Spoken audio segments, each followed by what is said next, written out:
Battle control initialized. Hello there, I have a replay on Kosovo. It's a decent replay and I thought I'd make the recording while I had the computer on. While I had it on anyway, I thought I'd make a recording. It's a good battle and I've been using the Allies for a few practice games today because I'm using the Soviets all the time, mainly Russia, and it's best to practice with other factions.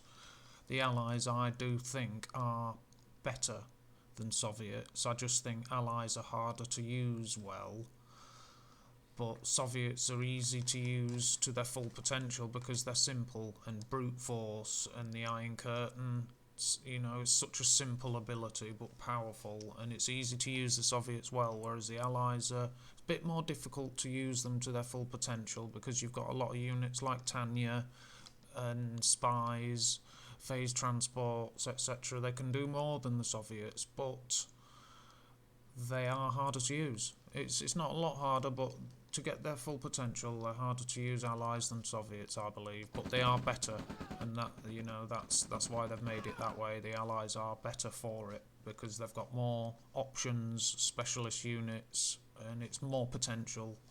Even though the Iron Curtain is a great ability, the GPS used to make up for the Iron Curtain by revealing everything. It's the best ability there was.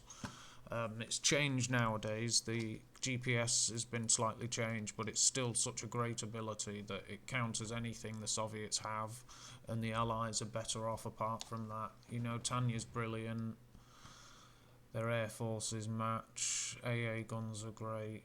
You know, spies do so much. It's just, and the medium tanks' mobility is worth so much as well. They're a great side, the Allies. They are stronger. I lost that engineer because the enemy could see me, and I didn't notice because of their colour scheme.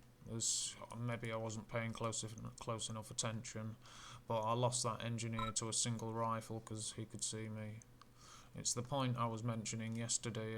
If I've got an engineer here and the enemy can see it like that, a guy can just stand in this place out of view range and snipe an engineer, even if he's in the middle of a bunch of rifles like it was just there. My opponent shouldn't have moved forward then. They had that at one point.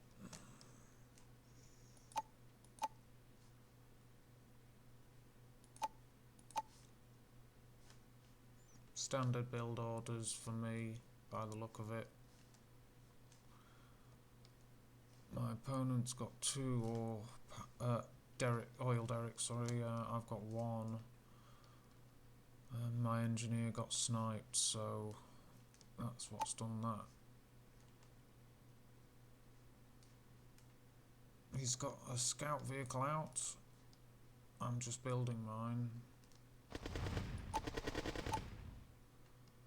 See, my guy off over here, he hasn't... Yeah, look, he didn't see him. So if he had an engineer handy now, he could capture that, and he wouldn't know. He didn't know my guy was there. As far as he's concerned, he checked.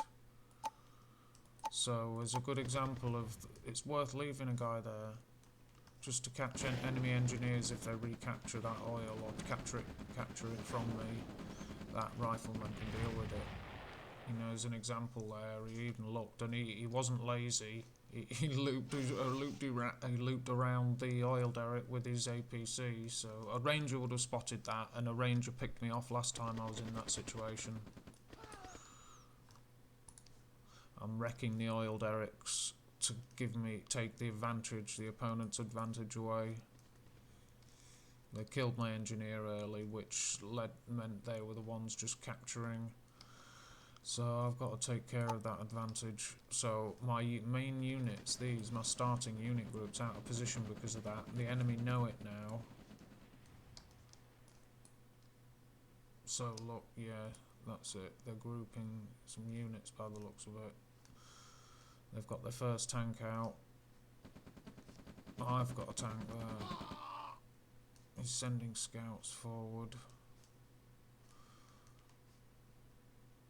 Not like we're even on the expansions by the looks of it.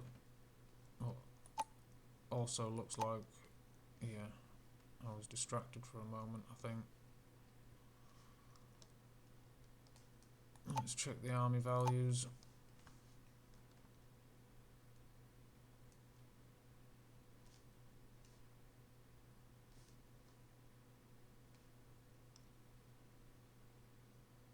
I'm a couple of grand ahead.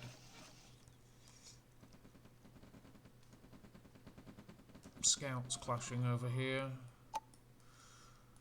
Yeah, my opponent sent another scout over, check what's going on. He got snuffed out quickly. My opponent's got their second war factory up. So if we have a look at the production for the second war factory, we're both building heavy tanks. I'm building them every 28 seconds, and my opponent is building heavy tanks every 21 seconds. With the Russians, it's 28 seconds is a fair while to build a tank. So they build a lot slower than the Allies. What was that? I missed it, but hopefully it was in camera view for you to look at, unless it was me selling it for power. But building a second war factory with the Soviets is well worth it, because you can see you get 7 seconds difference there. It's well worth it. 18 to 22 in army value, and my army is idle here, which is that's bad, because I've got these guys on their way, and a distraction at this point might have put them off attacking. So that's worth remembering. I should have been on the ball and attacked and not hesitated with this attack force, and therefore it could easily have put the enemy off attacking me in the first place. So remember, for the distraction value, go straight for it. It may have worked out okay in this occasion, because I hit his expansion just before he attacked mine, so it may stall his momentum, and that could have worked out brilliant. But if it did, like here, look, it has. If it did, it worked out only by pure chance, because I shouldn't have hesitated like that. And I'm the one that's not ready and paying attention there. And I'm also sending, oh there we go, I'm sending everyone to stop it, whereas these units should still be pressing on with that eco raid. That's really bad. But I've saved my MCV.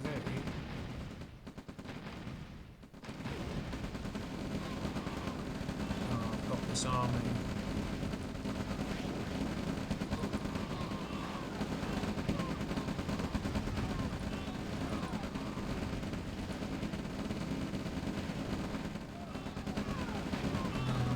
These should be attacking the enemy. They've had no impact on that battle. That's a shame. I shouldn't have done that, moved them back like that. He's reinforced it, look. I could have done a lot of damage. Yeah.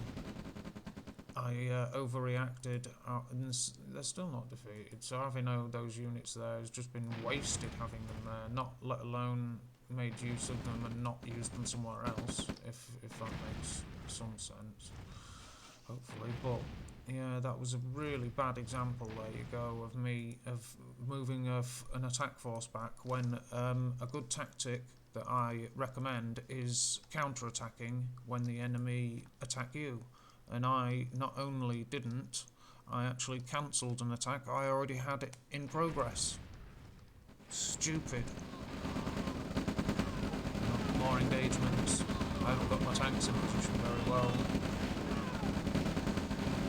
My opponent's lower on army value. Yeah, he's probably right to send those forward. It's disrupted my men quite well. Yeah, he did okay there. It's just, it was his last vehicle, so it's a shame he didn't have one in place. But that's why, yeah, he's doing okay though. He needs that tank up front quickly.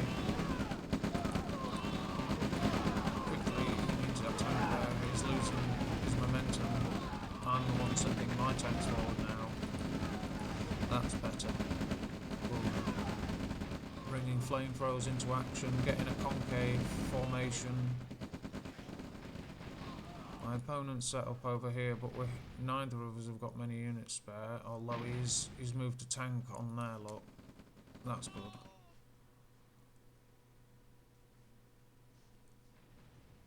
Now I've got about double his army value, just roughly. Now he's destroying my harvesting operations here, so I've probably realised just now and started building units there, building some infantry to defend that. Now these should be attacking. See, I've delayed way too much on this side. It's actually, it could have cost me the game already. I need to just get back. Just hold the ground. I should have built Tesla coils of my own.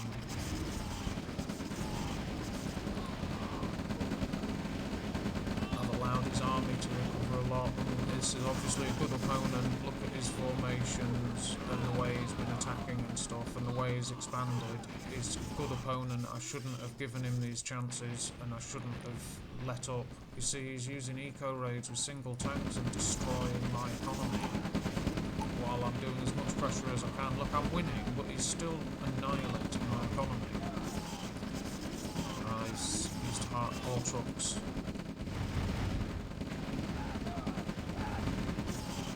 So he's doing real well with what he's got, considering the pressure I've put him under.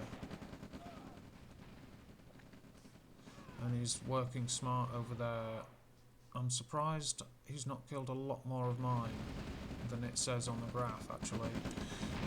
You see, I'm preserving his refinery. I've done a lot of damage to it, and it's always best to damage it a bit, and then if you've got other structures, move on to them, just so it looks like you're destroying the refinery and you're not bothered. Even these few infantry here, these rifles could attack it. They're actually probably protecting it, because my engineer has already been ordered to capture that. Could probably kill the engineer, but yeah, the engineer's already been ordered to capture that, so that's why I preserved it. But try and make it look to your opponent like you're destroying it, because then, or that you've forgotten it, because then he won't sell it. But once you get your engineer to it, he can't sell it. You see, now he can't sell that. My production, I'm building my radar dome now. I need it. It's too late. But I could still have managed. I could have reset the capture bar on that. 20 seconds later, built a thief. I'd still be running the capture bar, but I think I could hold that. My opponent would see what I'm doing, but you know, I should have tried it rather than just a plain capture.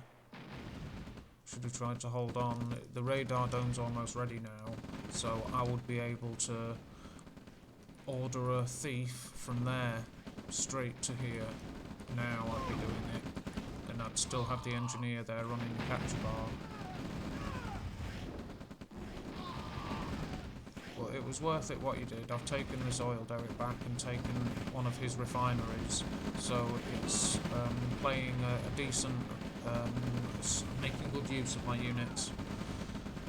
Because the engineers are worth building during the game, I think, anyway. Engineers, a good unit, worth capturing the odd oil derrick. They capture any enemy structure, so they are an effective unit that a lot of players, when they build their first engineer to take oil derricks and things, and that once the oil derrick capture phase is over, a lot of players will send their engineer around the edge of the map and try and capture something during the early game, just hopefully catching the opponent while they're not paying attention, or just launching a distraction raid and then making an early capture, but placing rifle guards at the edges of your maps and stuff early on. I've shown an example of this. It's a wasted tactic trying to send your engineer around the map edge like that. So once that's done, most players don't have an engineer, and most players won't then build one for the rest of the game. Now, some do, and some, when they start losing, they then turn to a tactic where they may try and capture some of your stuff back, just as a last try. But except for occasions like that, most players don't build engineers at all after that early game. So I always try to, because it's a unit that most players don't make use of, and they're capable of producing so much more value than their cost, that their potential is amazing. I mean, you can capture a refinery there. I could have earned a lot of money. I haven't put any ore trucks on it yet, but if I was to run out of ore, I would do. And that could be so much value that engineer earned for me, and he's taken it away from the enemy as well. The value can be incalculable for a unit that isn't armed and isn't built by most players after the early game. See, I'm repairing a tank there. That's good practice. I've got my thieves ready to attack. I'm leading units in to distract his defenders, and my thieves would have run in if he hadn't have GG'd at that point. He was wise to. The game was over. Wow, look at that map. I've got refineries going all over. Yeah, the game was over, but it was a good battle and a few good engagements. Army graph, yeah. And the way my opponent killed a lot of my ore trucks was very good. Using single tanks, breaking off and splitting off from his armies, look at all the refineries I've got. I've got more refineries than I've got ore trucks because of the way Eco raided my base. I've got 6 harvesters and 9 refineries. My engineer must have done a bit of capturing and stuff like that. There were a few little elements to that game I might have missed myself or didn't report, but still, it was a decent game. Thank you for watching, those that do. Much appreciated. Goodbye. Battle control terminated.